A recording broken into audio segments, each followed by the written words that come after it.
how Magnus Carlsen thrives from these matches against the top players. Here we go. Yeah, and it's the Reti opening. White bringing the knight out on the first move. And one of my favourites, just a calm, quiet opening, pushing this white pawn forward, creating a nice home for the white light squared bishop.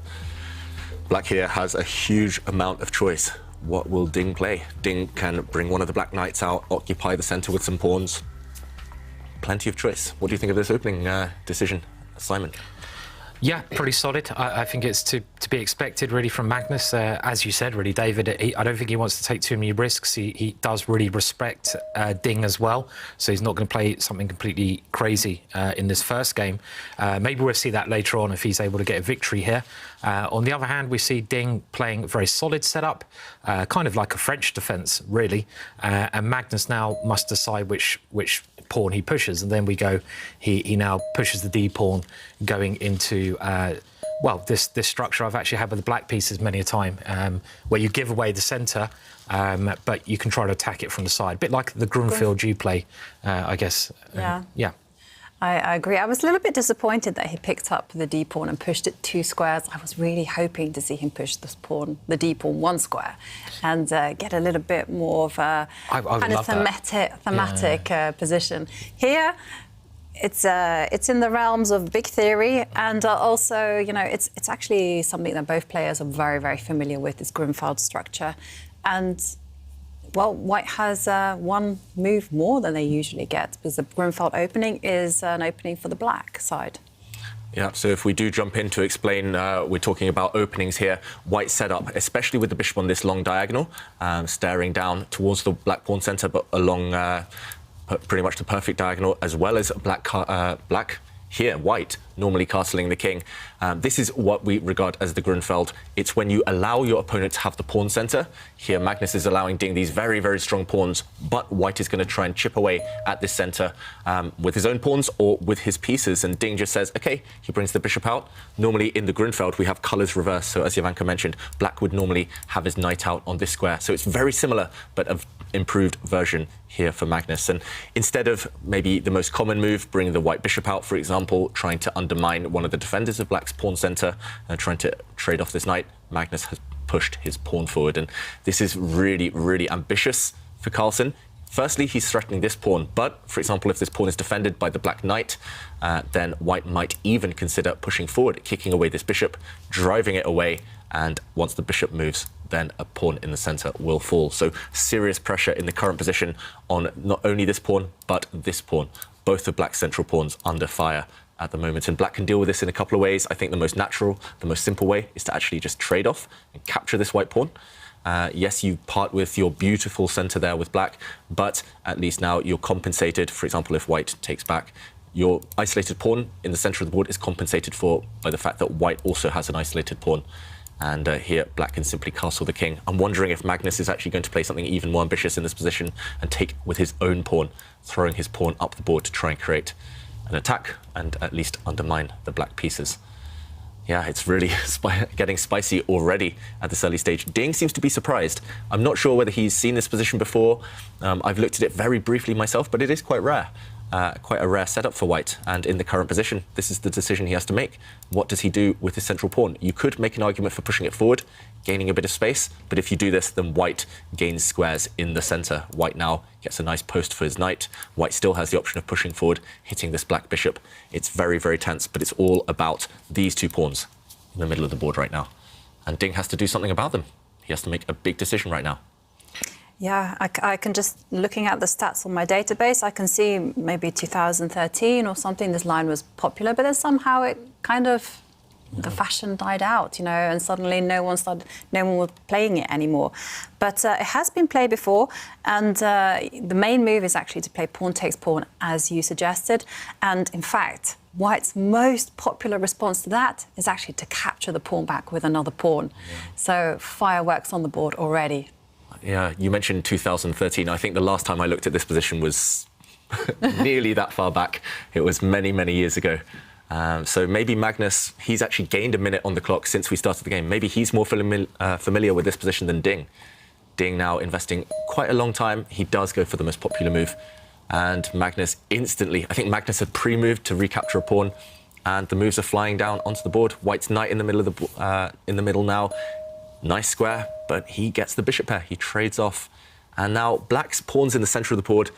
It's kind of one disappeared, and now it's been replaced by another one, but they are vulnerable on the light squares. White has a light square bishop and can start going for some of those black central pawns. First, Magnus tucks his king nicely into the corner to a very safe square. I'm not sure who I prefer here, to be honest. White's king, potentially vulnerable, but black has a nice pawn center. But how about the black king? Will it castle? Decision time now for Ding. He can, maybe the most logical move is to just castle the black king, but another option for Ding would be to move the black queen out the way, and the black king can actually go on to the other side. So which way is black's king going? Difficult choice. And say if you were unfamiliar with this particular opening, you've stumbled up into it, and you have to take a choice. Where are you going to put the king? I'm part of the chicken chess club, as they say. So I think the black king is going to castle on the king side, nice and nice and typical. Why is it sort of more dangerous to castle on different sides? So maybe if we pull up the board, we can demonstrate this. So, for example, here, if black castles on the same side of the board, because both of the kings are on the same flank, it means it's harder to throw pawns up the board. For example, if white wants to attack the black king now, if white, for example, throws Harry the H-pawn up the board, a very typical idea to go and trade off and open up the black king, then suddenly the white king also becomes open. For example, the black knight could move in and start going for the white king. However, for example, the other way around, if black, say, takes a timeout, okay, he moves his king. What a move. He doesn't castle. He doesn't even castle. Just to show the point, though, just to finish the point here, if the black queen moves, for example, white just plays slowly. If the black king goes on the other flank, then black is happy to push pawns towards the white king because his king is nice and safe on the other flank. He doesn't need to worry about his own king safety. You can kind of have tunnel vision, just focus on one flank of the board. So black will play on this side, white will play on the other side of the board. So it's kind of just opposite attacks. One side playing on the right wing, one side playing on the left wing. But Ding's move, we've got to explain it because this move, it looks so weird, not castling the king. I guess his idea is that he actually wants to use his king as a defender of this pawn. For example, if he had castled, maybe he thinks he would have lost time. If white's bishop comes to the edge of the board, he would need to now defend this pawn. But Simon, what do you think? I mean, you're really sensitive to the weaknesses of the opponent's kings, right? And this black king, it is on an open line. Oh, well, semi-open line. Yeah, I mean, I don't know why more people don't play this F4 move, because I've played the setup that Ding has played here quite often as black, and black normally gets a very nice space advantage. And the move that Magnus played, you noted it was popular maybe 10 years ago or so. I was sort of looking at it and I'm thinking, yeah, that's a good move, you know. And this is the kind of thing that Magnus does, even in these lines which are not necessarily that theoretical, meaning there's not a lot of information on them. He's very good at finding ideas and bringing them back to life. So it's like a researcher, an academic researcher, you know, goes through all these papers, all these books, and he's able to find some obscure idea and just give life to it. And looking at this position here, I really like White's position. I mean, I can see him pushing a pawn in the middle, 2 squares here, because you've got a light square bishop as white. Black doesn't have a light square bishop, so you've got to think, how can I maximise that idea? And you want to open up the bishop. So pushing this pawn 2 squares, I know this allows an exchange of queens, but I don't see any obvious way to attack the black king yet. But this seems like it should be a nice small advantage to white, just because of that bishop. OK, I mean, there are, you know, it's not perfect for white, but it certainly seems better to white for me at the moment. So. I completely agree, and I love your move. I mean, I think it's such an instructive idea as well. You know, you lengthen the scope of your bishop, especially the one that is unchallenged.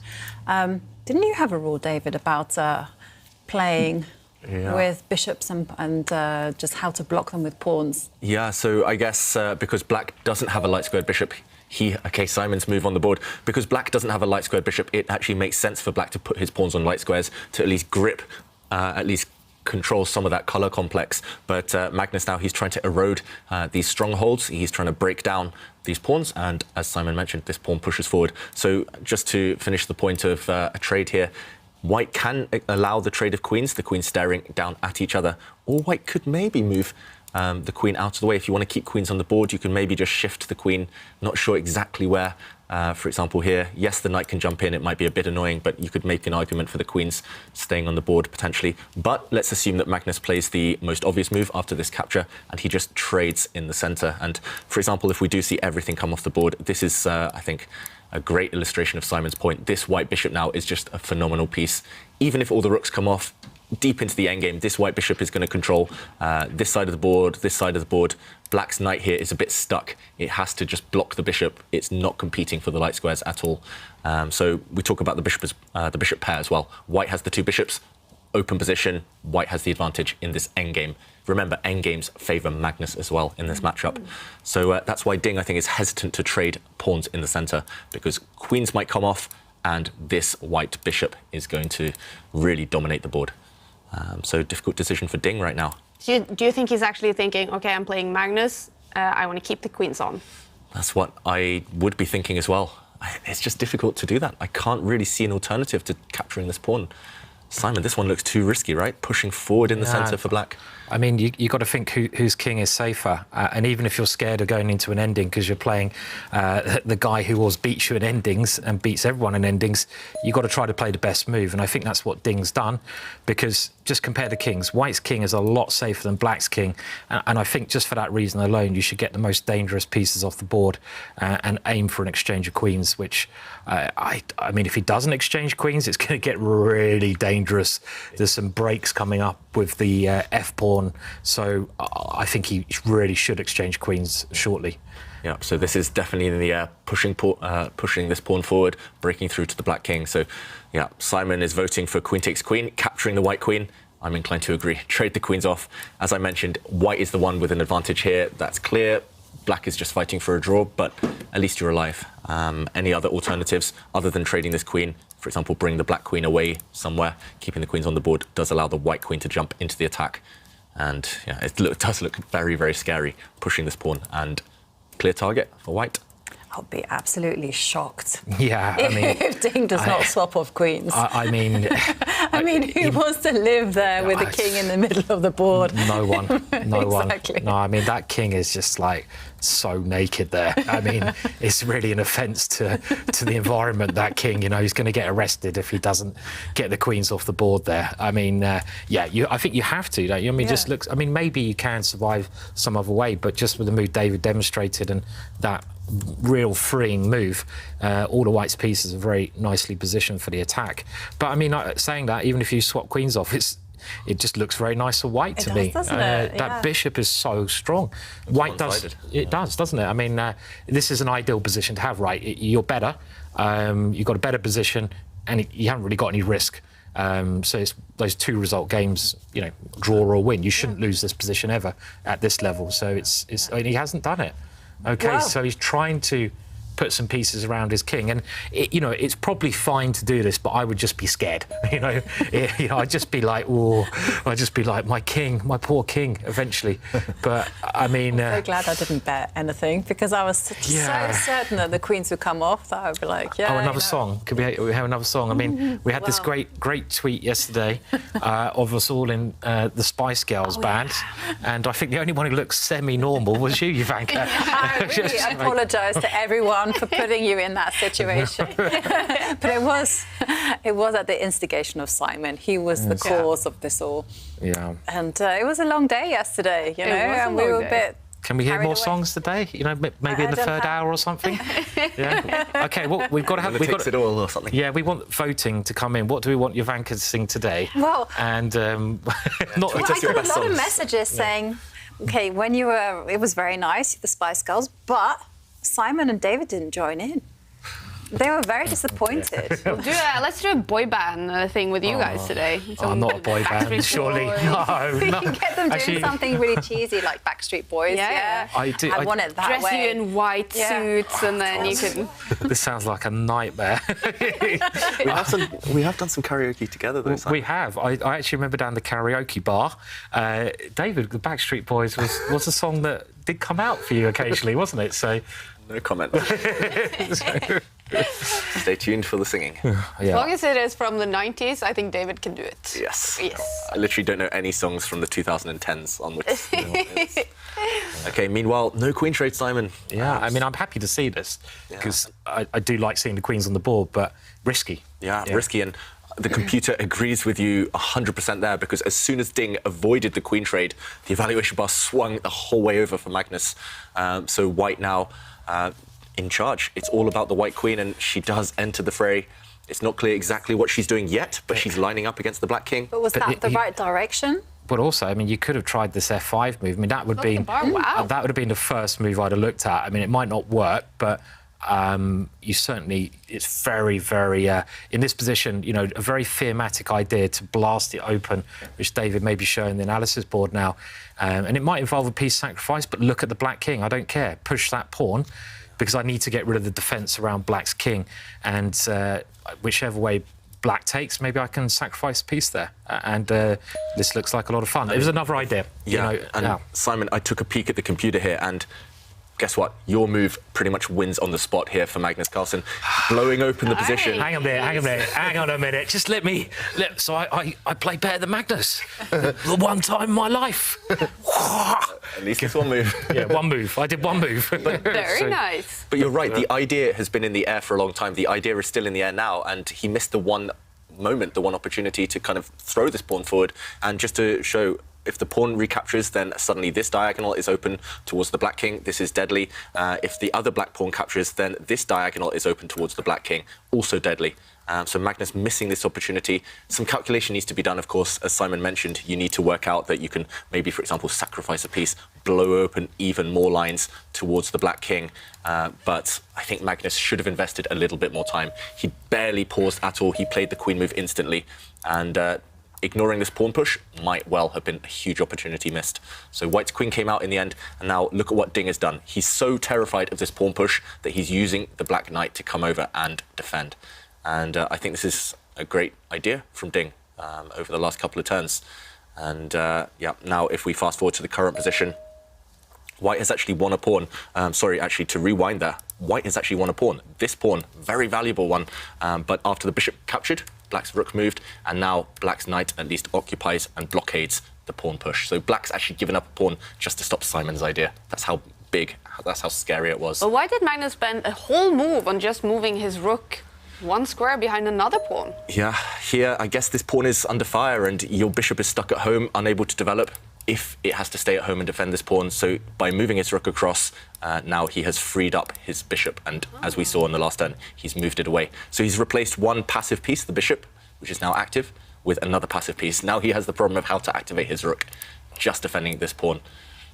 Yeah, suddenly I quite like Ding's position. Yes, black's a pawn down, but look at black's pieces.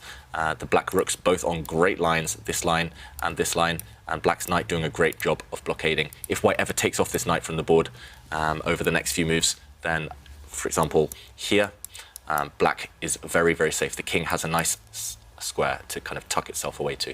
So do you think Magnus will be sort of annoyed after the game when he checks it and realizes he had a huge opportunity? It depends on what the result is. Of course. If the result is a draw, then he'll look back on this and think, OK, this is a missed opportunity. If it's a loss, then, OK, he'll be kicking himself excessively. And if he wins, he'll be like, oh well, look at that, I missed the win. But I think it's not even about the fact he didn't play it. I mean, even if he'd seen it, he might not end up playing it. He might have calculated, but he missed the moment completely. He just developed his queen without thinking. If he'd invested 2 minutes, for example, he has 13.5. If he invested 2 minutes, I think he would have realised that, just like Simon, that it was incredibly strong, and the black king would barely survive. And OK, meanwhile, Ding has pushed this pawn forward. The reason I showed this on the analysis board a few moments ago is because black's pawn, it is a lone ranger right now. That black pawn is fighting against 3 white pawns, but it can destabilise white's structure. It's going to act as a battering ram and minority attack. That's what we call it. 1 pawn destabilising 3. White's pawn's over on that left side. They just can't move. They're a bit stuck. So white with the advantage, Simon, but it's difficult now. Yeah, I mean, I'm not even sure which side I'd rather be now. I mean, you do have the extra pawn. Obviously, that's good, but I mean, this knight manoeuvre that Ding played was a really, really clever idea, because it just stops all the problems that you had around your king. And, you know, when you lose a pawn, you get more open lines. And Ding loves having activity. This is where he really thrives, in positions where he has open lines, open diagonals, and he's got that now. So I think Ding will be a lot happier, at least, than he was, you know, let's say 5-10 moves ago. And I don't know, Ivanka, you're a pawn grabber. So are you, David, aren't you, really? I mean, you're both in the pawn grabbing camp. But would you prefer to be white in this position? Yeah, slightly. But That was a. But it was, yeah, it was. I was not sure, you see, because you know, any time that white tries to do something in the position, there's going to be consequences. Like, for instance, white's king, not great in the corner. It's got a lot of air around it. And take a look at black's rooks on the open line. You can't challenge them at all. So I think that Magnus now needs to start to regroup a little bit and just find a way to do something. But it's not easy. Yeah, I don't know what the right plan is, David, here for white. I mean, it's OK, he's putting his pieces on safer squares. I guess you want to exchange off on the D file. I mean, get to an ending. This would be ideal for Magnus if you could get rid of all the heavy pieces, maybe. Yeah. You can then try to use your pawn advantage, but you're quite a long way from that here. Yeah, you're quite a long way, and it's all about timing. I'm slightly surprised the black rook didn't kind of jump into the second rank. It has an entry square here, and if the black rook could come in, it does kind of stare at some white pawns. Maybe Magnus was aiming to meet this by offering a trade of rooks, challenging, trading things off here. But instead of this, Ding has met a retreating move. This is good strategy. If your opponent retreats, like white did with his bishop, then you should step forward, and black's queen has jumped in. And remember this guy, Alice the A-pawn here, under fire now. It's not easy to protect her. If the white pawn steps forward, then suddenly you lose all the integrity of these pawns. For example, at some point, if black pushes this pawn forward, it locks down, and white's pawns now are completely immobilized on this side. So that's where white's majority lies. You don't want a structure like that where you can never push the pawns. So in the current position, if Magnus can't really push this pawn or doesn't want to, then how do you defend it? For example, if you push this pawn away to kick the queen, then the queen can, I think, safely regain a pawn. This queen is now defended by its bishop. So black regains the pawn.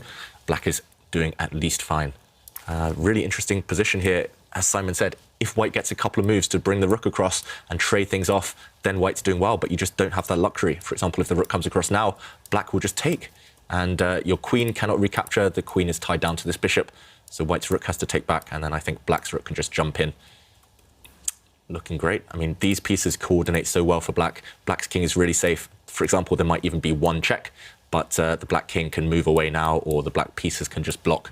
And it's actually black's rook and queen that are getting into the white camp more than the other way around. So it might be interesting to bring up Stockfish here, because I was just wondering, what does white play here?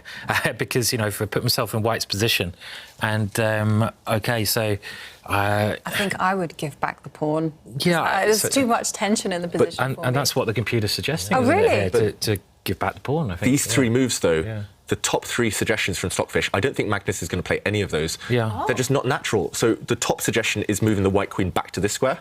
OK, keeping the white king nice and safe, but what does it actually do? Yeah, not really, not too much. They're all nothing moves, and you know, imagine you're white in this position, and David's pointed out why you can't touch the pawns on the queen side. Well, he has. He's touched pawn on the queen side. He's given a pawn back now, in order, I think, to get rid of the queens. I think he was just too squared. Squared? Squared? Too squared. A new phrase. I'm too squared. Yeah, so squared. You have like the square meaning nerdy. You do, yeah. I'm very squared in this position. He was too squared, and he wanted to get rid of the queens, which means it should be fine now, at least for black, I would have thought. OK, the queens have just left the board, and in this current position, I think black is, as you mentioned there, Simon, completely fine, because the black knight is so rock solid, so strong. The only thing you have to be careful of is the white rook kind of entering the black camp. So why not challenge the white rook, offer a trade, or at least just move your black rook up one square and cover any entry points. It's looking very, very balanced, but it's the endgame, and that suits Magnus Carlsen. And we did see the bar also to the middle looking balanced in game one between Anish Giri and Pragnananda as well. Anish has the white pieces in the first game, and we will, of course, follow the action in that semi-final as well. It looks like Anish is trying to bore Prag to death in that game. Poor Prag, it's one of the most dull positions I've ever seen. Really? Wow, that's some real harsh words there, David. Sorry. And it's quite I'm glad funny. we chose this game, that's what I'm trying to say. And yesterday we were saying how exciting Anish was and how he goes for the win, but it's not a bad idea to bore the youngster to death, is it, either? So, but That's what I would do. Old man chess. But sometimes Yeah. that's the one thing the young players can't handle. Meanwhile, surprising decision, maybe, that Ding has allowed the white rook. I said you should cover its entry point, but the white rook did go up to the 7th rank with a check. The black king moved, and white's rook has gone greedy and grabbed a pawn. So white's gone a pawn up again. But is the white rook badly placed? Black can trade a set of bishops. I'm just really surprised because it feels like now there's pressure on Ding to do something. I mean, there must be something very good here for black, otherwise you're just a pawn down. I mean, maybe you can just exchange bishops and bring your rook in. That would be a very logical way to proceed. Just get your rook to the 7th rank. I mean, the black knight is beautiful at the moment. So black's pieces do seem to be very nicely placed. So I mean, bringing the rook down now, that's the most logical thing. Attack a pawn, but there's other options as well. So we're expecting, I mean, one of the black rooks to move, right? Black's knight is too good. You don't want to touch it yet, and you'll move there, Simon. And yeah, I think white might just challenge this rook.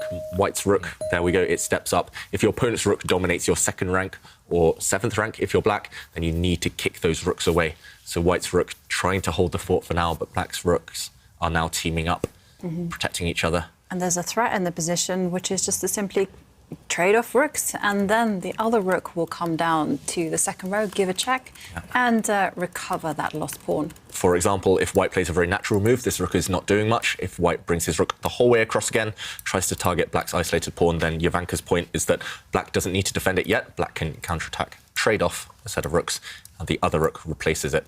And now this black rook just conquers the 2nd rank completely. And you grab this one, protecting this pawn in the process. And actually here, it's definitely easier for black to play. Black's knight has much more mobility than the white bishop, which kind of hits the nair. So yeah, this one looks very good for Ding suddenly. So this is the current position. After black's rook has come across, Magnus needs to deal with that threat of rook takes rook. And then, as Jovanka mentioned, bring the other rook down to replace it. Looks like, I mean, if anyone's pushing, it's maybe even black here. But I say that, there's not many pawns on the board, and a draw is probably the most likely result. There's a lot of play left, of course, first, though. Yeah, So, I thought a draw was probably the most likely, but then I'm quite uncomfortable about the white king, actually. White king is going to be cut off on the first... But anyway, this... What's the idea behind this one, though? Very strange move by Magnus. Trading off rooks now, and Ding's rook comes in, as we mentioned. This was a threat, but Magnus didn't guard against the threat. It's level pawns, but the black knight is just a great piece. Magnus's idea is to just try and trade off the remaining pawns and force a draw. he's trying to get a draw, isn't he? Yeah, I mean, this is Magnus playing for a draw by getting rid of his weak pawns, trying to exchange everything off. But he's certainly a little bit worse now with his king cut off and the black knight being a better piece. It's a bit scary, for example, if the black knight comes in, it just has done, attacking the bishop, attacking the pawn. Magnus now has had to drop his bishop the whole way back. It's just about holding together. Yes, the bishop protects the pawn, but it's very ugly for Magnus right now. The king actually on its starting square, the bishop on the back rank as well. Let's go back to the players. The pawns are coming off the board, however, so Magnus is a big favourite to hold this. Ding should be the only one who can win, though. Looks nervous today, Magnus, and a little bit nervous player, I'd say, as well. He got a great opening in this one. He could not have asked for a better opening. Very interesting. Played very quickly, though, Magnus. Played very quickly. He missed some really strong moves, and even after that, is a little bit nervy. So it's a bit of a worrying start for Magnus, I think, this game. Maybe Magnus saw that yesterday, Ding against Mamadjarov, there were a few moments where Ding lost control because he was so far behind on the clock. Maybe Magnus thought he can bully him on time, put pressure psychologically. But yeah, this game, Ding's held firm, held his own. Dodgy opening from Ding, but ever since that, Ding's been great, right? Yeah. Yeah. Yeah. It was, like you say, Simon, it was a perfect opening from Magnus, but there's just that one shot. one Yeah. opportunity. Sometimes chess is all about timing, and I have to say, after that, Ding's defense was just incredible. Very good. I think Ding understood the danger to his king, and Magnus didn't, which is just better awareness from Ding at the start of the game. I mean, I do expect this to be a draw. I mean, you know, there's so little material on the board, but you can see Black's three pieces are combining together very nicely. And if that Black king can get into the position, but it might be a draw here. Is it going to be a draw? I think Second time we've seen this position, Yeah, and okay. there we go. A repetition of moves. It's a draw. Surprised a little bit there, but anyway.